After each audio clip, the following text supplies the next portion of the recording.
Hello, this is Charles Scoville, your Golden Harvest Great Lakes area agronomist, and welcome back for a special edition of the Golden Harvest Agronomy in Action podcast. Today is the 17th of July, and if you've stepped outside or looked across your fields these last few days, you've probably noticed that all too familiar kind of eerie haze in the sky. Yes, the smoke from the Canadian wildfires is back. It's blanketing much of Michigan, northern Indiana, and northern Ohio. Now, being that it's mid-July, this timing couldn't be more critical. Our corn crop is just starting to push tassel, and our soybeans are actively setting flowers. When you see that dull orange sun struggling to pierce through the haze, it's natural to wonder, what is this doing to my crop's potential? Now, fortunately, we don't have to guess. We've actually dealt with this scenario just a few years ago. Now, today, we're going to take a quick look at what we learned from then, kind of see what's happening inside the plant right now, and talk about what you can expect when it comes to crop development and final yield potential with this situation. So let's start with the big question. What does wildfire smoke do to affect photosynthesis? Now, it actually comes down to a kind of a trade-off between total sunlight and how that sunlight is delivered. Now, obviously, a thick layer of smoke reduces the total amount of solar radiation reaching the canopy.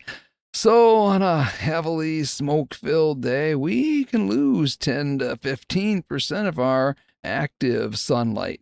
Now, normally, less sunlight means less photosynthetic energy. But here's the silver lining we discovered a few years ago, and that is the effect of diffused light.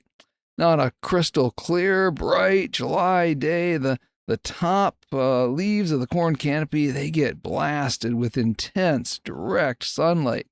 They actually hit a saturation point where they can't use any more light, while the middle and lower leaves are left in deep, more dark shadows. Now, when wildfire smoke acts as just a giant filter, it scatters and diffuses the sunlight. So instead of coming straight down, the light bounces around and it penetrates a little deeper into the canopy. Now, this means that those lower and middle leaves, which are usually starved for light, suddenly get to participate in photosynthesis. So while total light is down, the efficiency of the canopy can actually go up, partially offsetting the loss of that direct sunlight. Now, what about timing? Tassel and flowering are the two most sensitive growth stages of the year. So for corn, pollination requires a massive amount of energy, but it is also highly sensitive to heat stress. Now, high temperatures and dry winds can dry out silks and kill pollen viability. Now, here, the smoke actually acts as a protective blanket. By blocking direct sunlight, it keeps canopy temperatures a few degrees cooler than they would be under a clear sky. Now, this moderate temperature, reduces moisture stress on the plants, keeping silks receptive and, extending the window for successful pollen shed. Now, however, if the smoke is exceptionally thick for a consecutive week or more, the reduction in total energy can slightly delay that pollination process. Now, for soybeans, as we know, they're highly sensitive to day length and sunlight intensity. Now, the diffuse light here, it actually helps the lower nodes of the soybean plant get more light, which can encourage pod retention lower on the stem.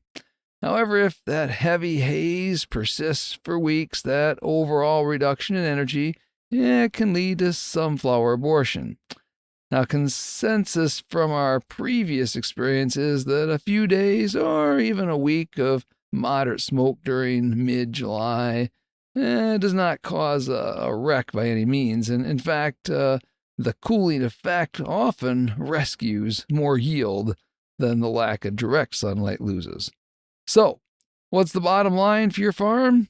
Probably some slightly delayed development. You might notice the transition from tassel to brown silk takes an extra day or two.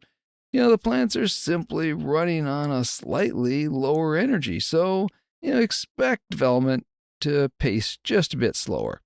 Now, unless the smoke remains dense and unbroken for the next 3 to 4 weeks, we probably shouldn't expect a measurable yield penalty. The diffused light and cooler canopy temperatures are highly effective at buffering the loss of direct sun. But we will need to keep a watch out for late season disease. Now, the haze and slightly lower temperatures can keep dew on the leaves a bit longer in the mornings. So keep a close eye on gray leaf spot and tar spot development as we move past pollination. We've been through this before, and our modern genetics are incredibly resilient.